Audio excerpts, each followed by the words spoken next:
person. Well said. The role of Texas state representative is an obvious one. They are to represent the people to the state of Texas. Decisions are made about budgets, taxes, laws, and constitutional amendments. In fact, all bills for raising revenue must originate in the House, which means it is very important to have a conservative voice in the legislature. Key issues for Tea Partiers will be a commitment to a balanced budget without gimmicks, to strive for limited government intrusion, to fight for small businesses, and to support Tea Party-backed measures like immigration reform, among other things. Stephanie, many have criticized you lately for the financial position the party was left in after you resigned. Will you be fiscally responsible at the state level? Please respond to this criticism. Thank you for that question. My treasurer for the Tarrant County GOP has served 3 county chairs. 3.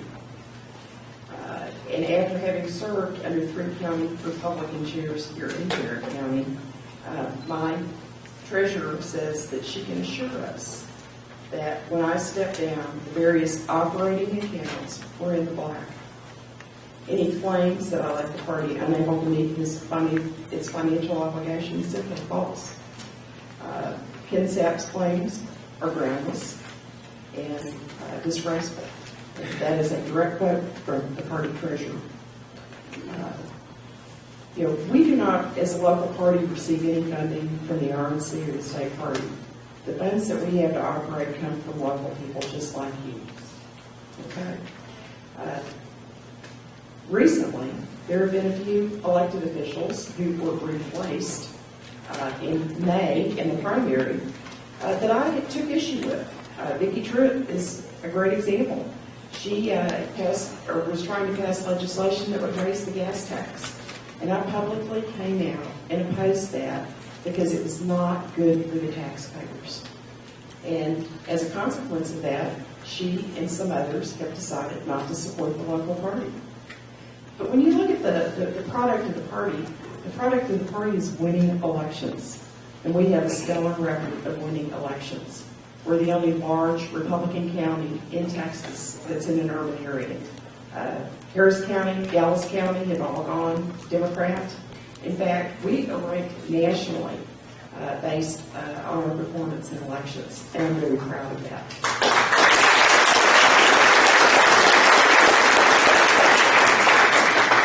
This question is a simple one-word answer because we know it is a hot topic that has already been heavily considered by all candidates. If a vote was taken today, would you vote for Joe Strauss, yes or no? Absolutely not.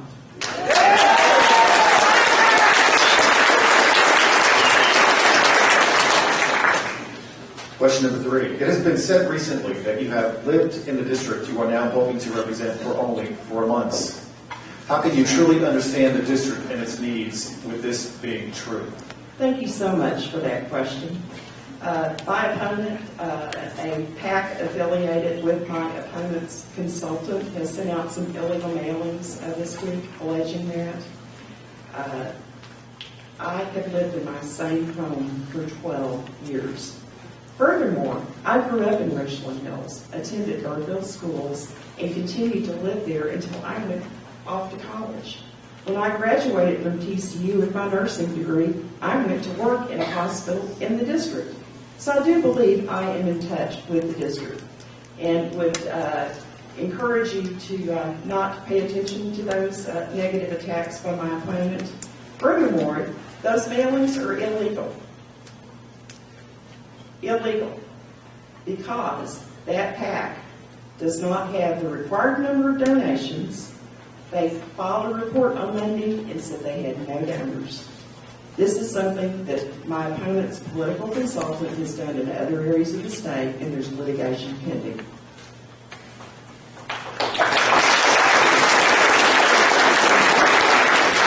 Next question.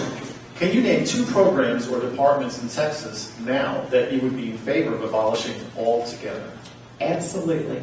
The first one, I believe that the lottery is one of the programs that shown to be a very inefficient source of revenue in the state. The income from that has dropped dramatically. That would be one area that I would do away with. The other area that I would do away with is the enterprise fund. The enterprise fund is something that we use to entice businesses to move to Texas. You know, Texas has got a pretty good business environment, and a lot of companies want to relocate here. I think it's wrong to pay Hollywood money from the enterprise fund to come make movies in Texas. And that is a top priority for elimination. Questions from the audience?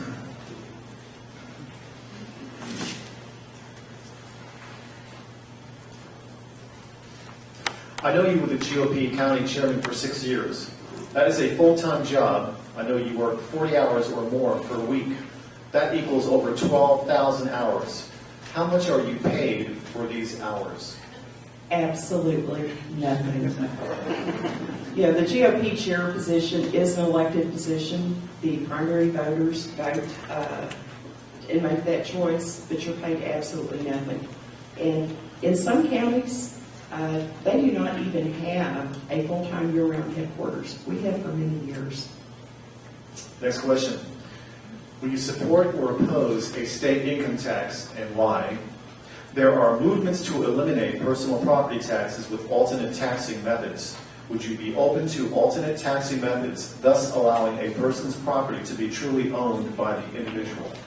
I support looking at other means of taxing than relying solely on the property tax.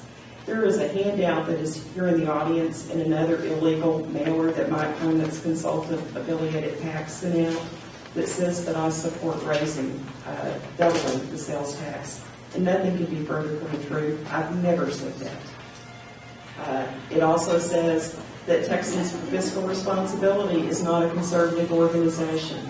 They're one of the premier fiscal watchdogs in the state of Texas. That concludes it. Thank you very much, Stephanie.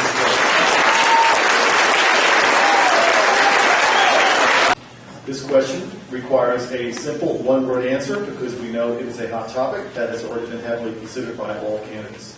If a vote was taken today, would you vote for Joe Strauss, yes or no? There's not a one-word answer to that because I don't know who's running this. If the vote was taken today, yes or no? Who's his opponent?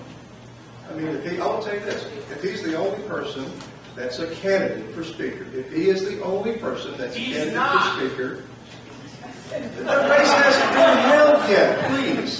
The race has not been held yet.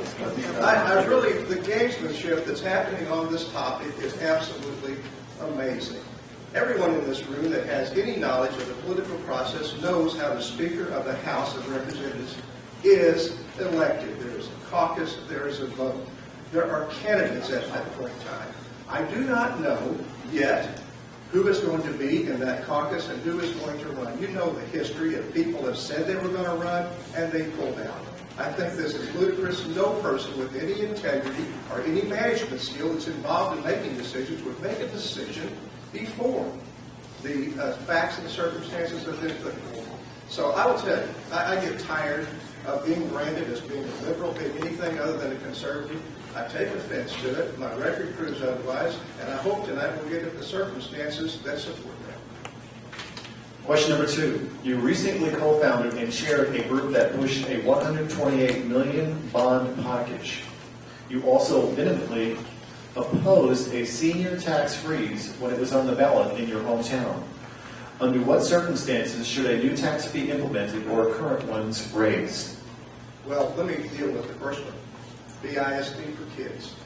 I was approached by the Realtors Association, a number of local businesses, as well as many of the citizens in the city that were concerned that we did not have a career technology center, that we were concerned that our high school dropout rate was increasing, that kids did not have an incentive to finish high school so they could get a job, so they would quit high school and take low-paying jobs.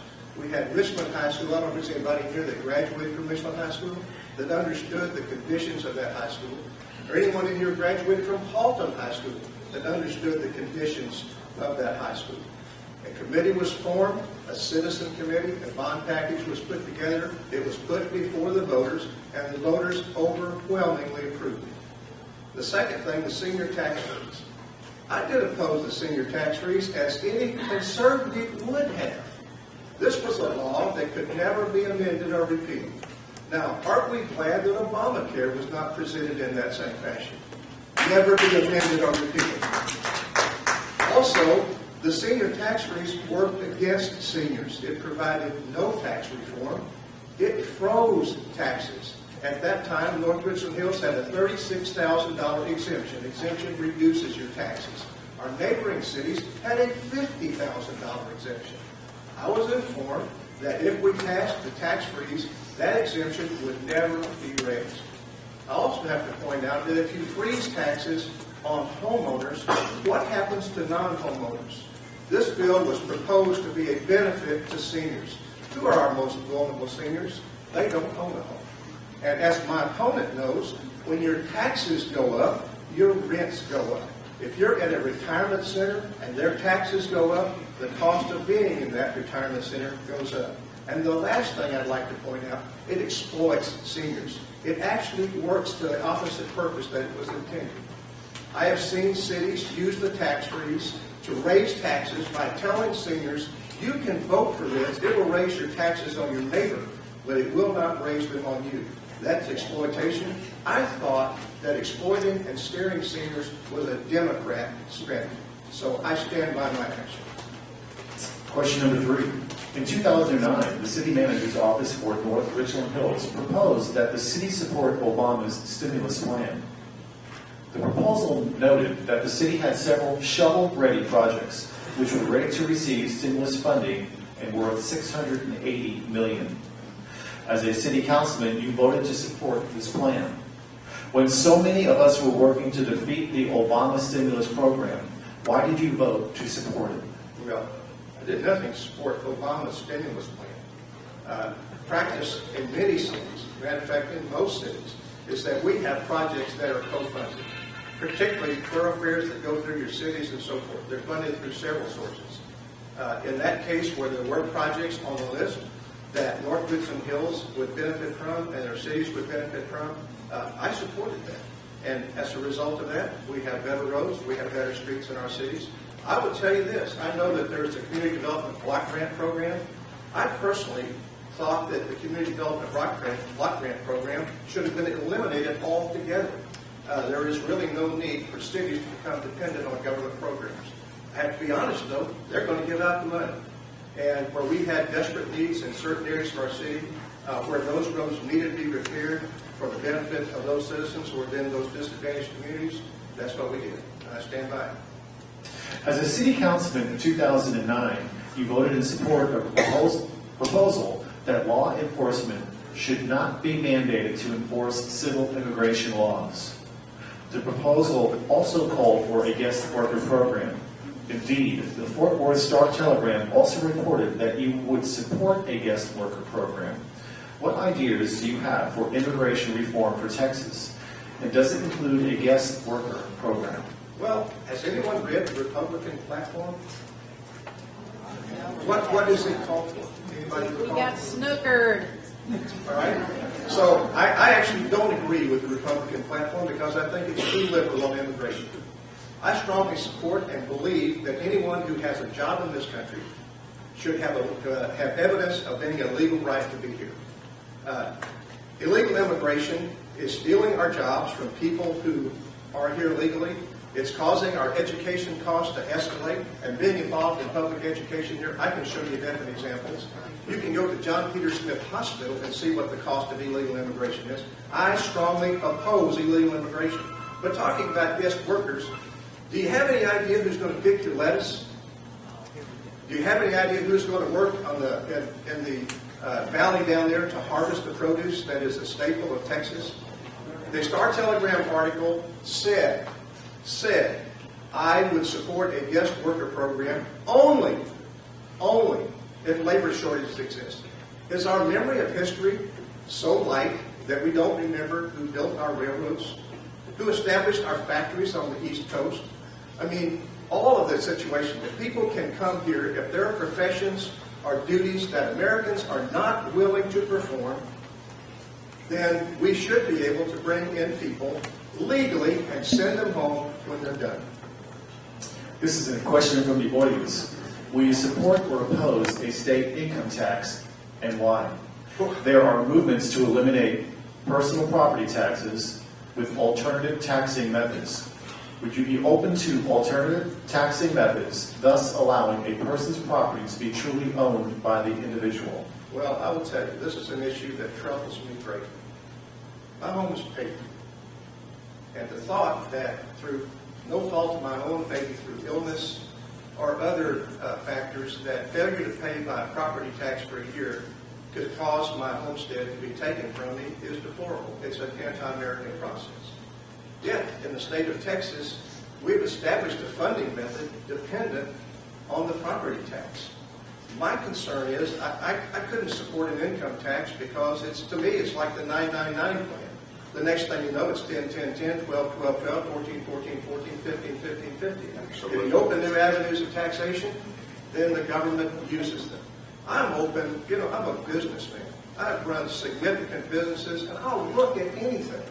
And it seems to me shameful that just because you're a person who's willing to look at the facts before you make a decision, that you can be criticized.